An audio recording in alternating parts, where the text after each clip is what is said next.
Discover solutions to issues that affect your family and professional life with practical information to help you get past life's adversities. Take a proactive approach to power up your life with Rosalie's expert resources. Everyone knows that the early bird gets the worm. So take a deep breath. And yes, prepare for the holidays ahead. Mario Armstrong, Emmy Award-winning technology and digital lifestyle commentator, is just getting started with his list of awesome tech and apps, and he's narrowed it down to what you should be thinking about now. Good morning, Mario. It's all about that deep breath, Rosalie. Good morning to you, too. It's like, calm down, people. I got you covered. It's early in the game. We're going to help you out. First up, I'm going to start with, Rosalie, this is an awesome tablet here. This is Barnes & Noble partnership with Samsung for the Galaxy Tab S2 Nook. The Nook, this is an amazing tablet. 8-inch tablet, thin, super lightweight. I love how thin and lightweight it is. Ultra fast as well. Best ever reading and entertainment experience on this device. The display looks absolutely gorgeous. It's perfect for viewing Nook content like books, magazines, novels, TV shows, movies, and more right on the device. So what if I want to purchase a gift for someone, but I really just can't afford that much? That's where this next app steps in and takes care of it for you. It's called Gift Fund app. Gift Fund. It's basically a personal crowdfunder. You get your friends and your family members together to all chip in on a gift that's above budget for one person. This is an awesome idea. It's a free app on Apple and Android devices, perfect for a lot of occasions, including holidays and birthdays. But just think about that. There's always somebody that either you want a gift or someone you're trying to get something for, and it's out of our budget. So this is a great tool for us to use to make sure that we can make someone get that smile on their face. All right, where can I get a great deal and great advice on big ticket items? I do a lot of shopping online, and I go to HH Gregg, either at their physical stores or hhgregg.com online. Now, if you don't know, they're really known for their unbeatable prices, great customer service, and a huge, incredible selection on everything from appliances, furniture, as well as electronics. So if you're looking for a big ticket item, you definitely want to look at HH Gregg, because they also offer 36-month financing to help you. For example, here's a beautiful LG flat OLED 4K TV. This is the new standard in high definition, which is Ultra HD. Beautiful, perfect blacks, incredible color on this, 4 times the resolution that you're used to getting. And you could get that at HH Gregg and use that 36-month financing to help make it a little bit more affordable. We all need resources, Mario, to help us plan our lives. So what's new in apps to help diminish that daily stress? Okay, yeah, I got 3 ideas for you. One is a very stressful experience is usually trying to find a place to live or a place to rent. It usually already starts off with something that feels apprehensive, a lot of stress. So to ease that pain, I want you to check out and download an app called Trulia. Trulia. Trulia is a vibrant home shopping marketplace, top-rated, free app for Apple and Android devices. It makes the home search experience or rental experience really easy and enjoyable. You can browse for properties and listings anywhere. And what's also cool is you can check for open houses that are in your area, and you can review local information too, like schools or crime information and more. Even calculate your mortgage right there from the app. So that's a stress reducer. Plus, it helps you plan better in terms of what properties you really want to go and see. Another cool idea to save some money is to have, people do this all the time. In the traditional way, we do garage sales. They're a lot of work. You got to grab items, put prices on them, put them outside, get people to know that you're having this garage sale. That's old school stuff. We're now talking Virage Sale with a V. So VirageSale.com is your virtual garage sale. And this is awesome. You download the app by going to their website, VirageSale.com.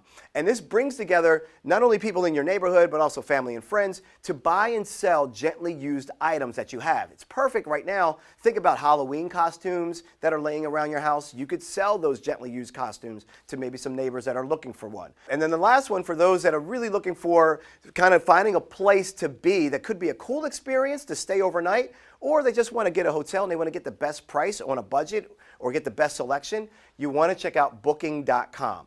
So Booking.com, you can go to their website. They also have an app that you can go ahead and download. This is more than 800,000 possibilities for places to stay. Check this out, Rosalie. We're talking castles, yachts, igloos, I got to add that one to the bucket list. And of course, you can just do hotels if that's what you want to do. And then the mobile app not only helps you find places like that, but it also has curated city guides and updated check-in updates and other information you can get through the app as well. Igloos are way out of my norm. Yeah, well, you're in Florida. I wouldn't expect you to be in an igloo. That's not happening for you. No. Thanks, Mario, for getting us motivated to start planning early with awesome tech and apps. Absolutely, Rosalie. And don't forget, our website has everything that we talked about at thunknews.com/prepare.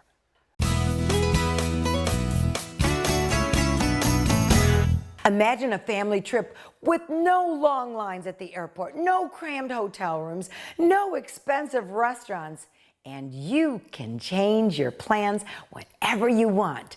Bring lots of extra baggage and stuff, my favorite, and even stop to see family and friends on the way, enjoying your home away from home. Here to share his excitement for RVing is Alan Taylor, radio host of The Drive and world-renowned expert in all things travel, to guide us onto the road in an RV. Good morning, Alan. Good morning, Rosalie. And you know what? You're right. You can bring your own stuff. Right. And this time of year in Florida is a great time of year to go for a road trip in style. So if you were interested in experiencing RVing, what should we consider first before renting one to see if we would like to buy one? Well, you know what? Renting really is a great way to start, because a lot of people think, oh, I can't drive an RV or I can't tow an RV. But you know what? If you go out and rent one, you can find out, and you're never going to know unless you actually go and do it. So just do it. And you know where you can do that? You can find out all these places to rent an RV or anything you want to know at GoRVing.com. This whole industry got together and put that website together so that you don't have to go searching for where to rent one. Then you should determine, what am I comfortable with? Do I want a big motorhome, or do I want a small motorhome? If you see this silver one behind me, that's an Airstream. That's a Sprinter. And basically Mercedes-Benz puts this vehicle together. You get 20 miles to the gallon out of a motorhome. Easy to drive. It's like driving a van. Or maybe you want to get a big Class A, or maybe you already own a truck, so you want to rent a travel trailer. All this is really good, and you can rent it. So then you can decide, yes, that's the size I want. Or maybe I want a bigger one because that was so easy to tow. I had no idea it would be so easy. But GoRVing.com is a great place to start. I like driving, so if I wanted to stop at a Florida State Park with my RV, I know that they're open at 8 a.m. to sunset every day all year long. So give us some tips on how to have lots of fun at a state park. Well, you know what? When I first pull into an RV park, I want to go for a walk. I want to get the lay of the land. I want to meet my neighbors. My neighbors are the best source of what is the fun things to do in that area. How long you been here? I've been here 3 days. What have you been doing? They become your tour guide, and guess what? You end up eating breakfast, lunch, and dinner with them for the next couple of days while you're there. You meet new friends for life when you go to a RV park. And again, there's 16,000 RV parks around the country that you can find all of them at GoRVing.com. So how easy is it to leave the state park in an RV and run to a store when traveling and make sure that you get all those great supplies to cook up a camping fiesta? Well, again, depends on what you're driving. If you're in a big RV, maybe you make that friend next door and he's got a truck and trailer, and you go, hey, when you go to the store, let me know. I'll ride over there with you. So again, relationships mean everything. And I've had so much fun meeting these people. To me, you know, I get to reboot when I go out on the road, and I get to meet new friends. And a lot of people, some of these guys I know, they go to the bars and they meet guys at bars and they have these new friends that go to the football games. I'd rather go with my RV friends and tailgate with our RVs, because it isn't just the RV parks, by the way. You can use them for horse shows and for football games and the tailgating and all the things that we do in our lives. But if you have a big RV, maybe take a ride down to the store with somebody. A lot of these campgrounds have stores right at the facility. So that's the beautiful part about GoRVing.com. You go to one website, you get the app, you have it all right in your fingertips so you can know how close the stores are. We live in a connected world, and we're so connected, all the answers are in your fingertips these days. So Alan, do you cook up a storm when you're RVing? Oh yeah, I am the cook. I love cooking for my family. I don't know what it is, there's just something about it. My kids love to eat my cooking. I, as you can tell, love to eat my cooking. But yeah, again, it is that whole thing of disconnecting from business and reconnecting to real life. All right, what exciting RVing stories can you leave us with? Oh my gosh. Listen, I've been in snowstorms. I've been in beautiful weather. I've experienced it all. No matter what, RVing is the adventure. It is where you start living. Thank you, Alan, for sharing RV exciting experiences that unfold as you take to the road in an RV. Thanks, Rosalie. According to the Pew Research Center, approximately 10,000 baby boomers will turn 65 every single day for the next 15 years. So it's never been more important time for seniors to review their existing policies for their health care benefits and coverage, and most of all, understand new Medicaid reforms. Joining us this morning is Dr. Tyler Jung, Chief Medical Officer of Healthcare Partners, to offer important changes and reforms to Medicare coverage to improve their healthcare opportunities. Good morning, Doctor. Hi, Rosalie. How are you? I'm fine, thank you. So, Doctor, when does open enrollment for Medicare begin and end? Yeah, Medicare open enrollment, there's a window of time that starts on October 15th and ends on December 7th. This is an incredibly important time for Medicare beneficiaries to choose and select their health care coverage for 2016, including prescription drug benefits. What changes and reforms should seniors be aware of? Yeah, we just heard yesterday that a third of all Medicare beneficiaries may face a premium increase. So that's very dramatic news.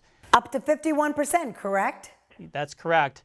But ordinarily, every year, seniors should be looking at their coverage, specifically at benefits, at the doctors that are involved in the networks, drug cost, all co-pays. This is a really important time to stare at those benefits and thoughtfully choose the kind of care they want for the coming year. Medicare changes should encourage seniors to be more educated and proactive to identify their medical needs and policy coverage. I think the first thought is to look at whether traditional Medicare or Medicare plus a supplement or maybe Medicare Advantage would be best chosen for the individual. And I would look at that as the first step. Secondly, I'd look at are the doctors that I work with, whether it be primary care or specialists, do they belong and are they in the network of choice? Third, I'd be looking at prescription drugs. What's the cost? What are the co-pays? And finally, overall benefits. Do I have access to nurse case managers, social workers, pharmacists, physical therapists? All of these are individual type questions, but from those kinds of answers that I just raised, you can choose wisely the health care coverage that you should choose. In traditional Medicare and throughout the Medicare Advantage plans, premiums are deducted from Social Security approximately $104 a month. But this was before what we talked about earlier about this increase in premium for seniors. About a third of them may face this coming year. Where can seniors find how increases in Medicare now affect the costs in their coverage? Well, I think the best way to think about that is to get more information. Certainly, every individual situation is different. I'd go to Medicare.gov to understand what Medicare and traditional Medicare can do for my coverage. Are there other federal or state supplements that can aid in coverage? And then again, I would look at other types of coverage like Medicare Advantage, which may be the best selection. It's certainly an alternative to traditional Medicare for our Medicare beneficiaries. For general questions about Medicare and open enrollment, a great site is Medicare.gov. If they want to learn more through our medical group in Florida, they can go to hcpsouthflorida.com to get more information. Thank you, Dr. Jung, for sharing changes in Medicare coverage and reforms by educating and encouraging our viewers to get the resources to make the right changes during open enrollment. My pleasure, Rosalie. Thanks. A new survey suggests American consumers are overly confident in their understanding of over-the-counter medicines. Fact is, 1/3 say it's acceptable to simply skim the label of their over-the-counter medicines. And 2 in 5 believe over-the-counter directions are merely guidelines. Here to discuss the importance of responsible use of over-the-counter medicines and reading every part of your medicine label every time you use it is Dr. Daria Gillespie, emergency room physician and national spokesperson for the American College of Emergency Physicians. Good morning, doctor. Good morning, Rosalie. Thank you. So what other findings did this survey discover? So this was a really interesting survey. It was commissioned by McNeil Consumer Healthcare Division, and so I teamed up with them to help share the results and really empower all of our listeners to take OTC medications safely and effectively. And you mentioned how 40% of people see those labels as suggestions and not something that they have to follow to the T. There were also some other interesting results that we found, and one was that women are more likely to read the label instructions than men, and also that Caucasian patients were about half as likely as Hispanic or African American patients to read the label. So how did the survey findings vary among generations?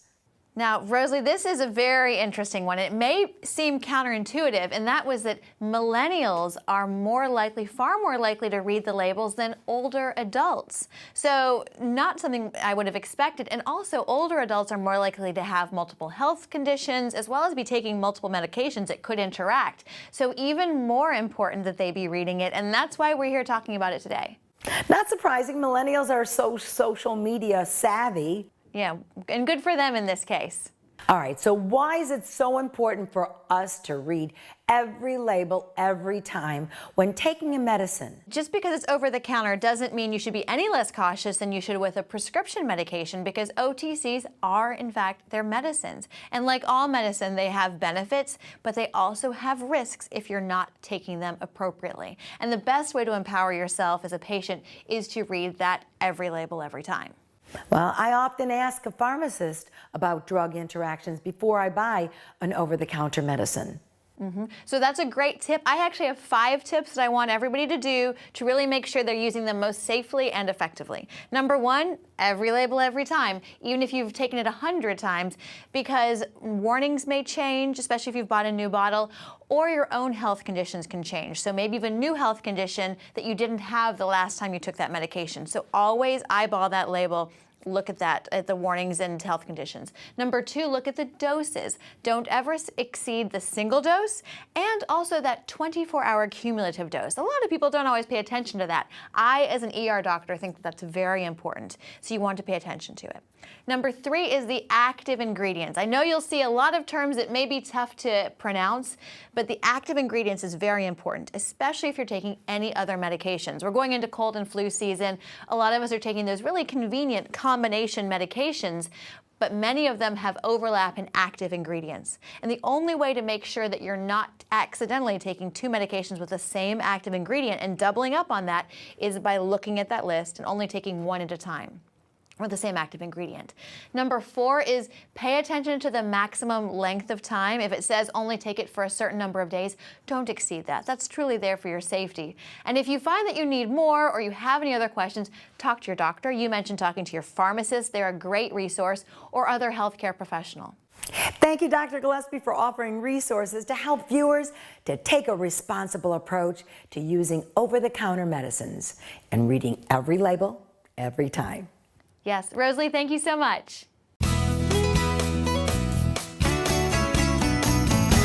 According to the Center for Disease Control and Prevention, the total of in-surgery patients' procedures performed last year was 51.4 million. So what questions should we ask before being admitted for a surgical procedure? And how do you know which doctor and hospital is best for your surgery? Here to help us better understand how to make that important decision is Dr. Archelle Georgiou, Johns Hopkins trained physician and healthcare industry expert who has dedicated her career to improving safety and quality in healthcare to empower consumers. Good morning and welcome back, Dr. Georgiou. Thank you so much. What type of questions do patients need to ask when selecting a hospital or a doctor for a major surgery?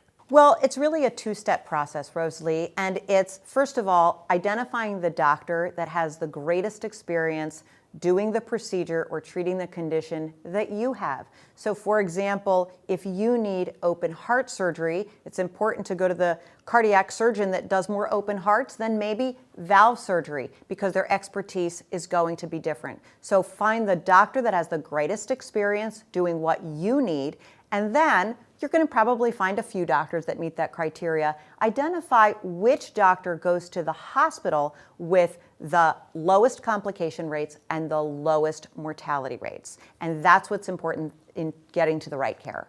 What are the most common problems people face when picking a hospital or a doctor? Well, one of the most common problems that I see is that people rely too much on referrals from their family, friends, even their doctor, to trust where they're going to get their care. And here is how that makes them get into problems. In the Miami, Florida region, for example, 19% of patients, that's almost 1 in 5, get their care at hospitals with the highest complication rates and the highest mortality rates. I don't want to be part of that 19%, nor do you. So doing your research can keep you not part of that statistic. You can't put convenience on top of quality. And so do you need to go across the country to get to the best care? Probably not in most cases, but you might want to drive a few extra miles or turn right instead of left at the stoplight, because even hospitals within the same city have very different outcomes. And so it's important to do your research and to figure out where you should get your care. Tell us about a new guide that will help us pick the best hospitals and doctors available. Well, if you go to healthgrades.com, you can search by 12,000 different procedures and conditions, and it is important to look at the experience, the satisfaction with doctors, and the quality of the hospitals. But frankly, we recognize that when somebody's in the middle of a medical condition or needing to make a surgical decision, they might not want to go through that effort, or it feels like a daunting task. And so this guide that's available really allows you to cut to the chase. You can go into any market in the United States, any large city, and it just tells you what the top performing hospitals are by condition. So for example, let's go back to that cardiac surgery decision, and let's go back to Miami. For coronary artery bypass surgery, the best hospitals, the top performing hospitals in that area are Broward Health Medical Center in Fort Lauderdale, a little bit north of Miami, as well as JFK Medical Center, Palm Beach Gardens Medical Center, and there are several others. So what you can do with the guide is just get right to the information that is going to help you make a decision. Thank you, Dr. Georgiou, for offering our viewers the right resources to make a surgical decision.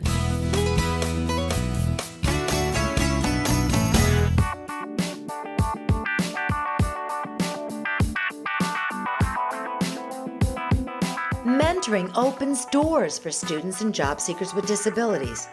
Open the door to an all-inclusive workplace.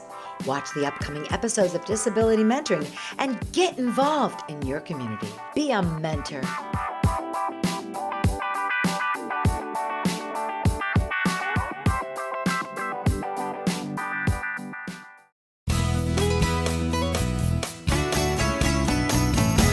Advocacy is the act of supporting a cause to produce change that will benefit another. In some cases, adversity in life blossoms into advocacy. I recently was invited to be a keynote speaker at an induction ceremony for Phi Theta Kappa Honor Society to share how my advocacy and effective communications increased awareness of the issues faced by persons with disabilities and those who care for them, on and off camera. More than anything, what I love is to be able to advocate for people, to try to help people, to reach out to people. And one of those populations, some people like animals. Some people like to fuddle around with flowers. What I like to do in my spare time, which is not much, but is to advocate for many different people. And I do that on my show as a resource specialist. And I won a lot of awards doing that. And one of the things that actually set me going into my advocacy was winning the Points of Light Award from Governor Bush many years ago, the state of Florida's Points of Light Award. It was quite an honor. I was invited over to the governor's mansion, and that's when I found, by talking to all these people, that I had a special talent to advocate. And I say to everybody here, if you have a perseverant heart, if there's something that somebody tells you can't do, you can do it. If you've got the passion and you find the resources and you make it happen, because it will happen. The people that are the complainer, whiner victims, they're lost in my shuffle. They don't belong in my memory bank. The people that set my life to where it is as an advocate are those people that have horrendous adversities and they get past them. So I say to you, don't be a victim. If you have an opportunity to be a warrior in life, put that war paint on, because it works. And each and every one of us can find what our mission is. And once you find it and you actually solve one of your adversities in life, reach back, touch another person, bring them in, tell them it's going to be okay.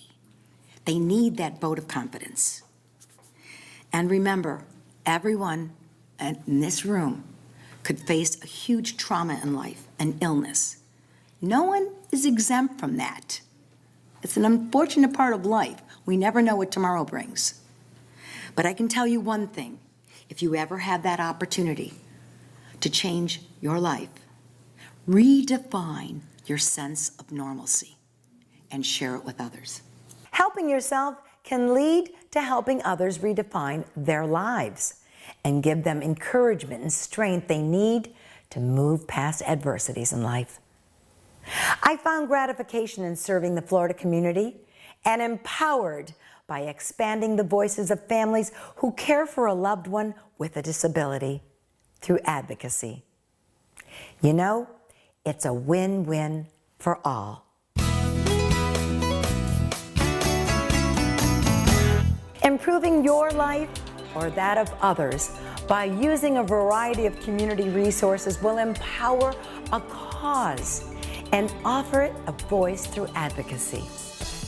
Share with us your responsible approach to advance resources in your community to help others at facebook.com/Rose Lee Show, or follow us on Instagram and post a picture at The Rose Lee Show. And watch the episodes here at ION and dozens of other past episodes at the RoselyArcherShow.com website. Thanks for joining us this morning, and we will see you soon.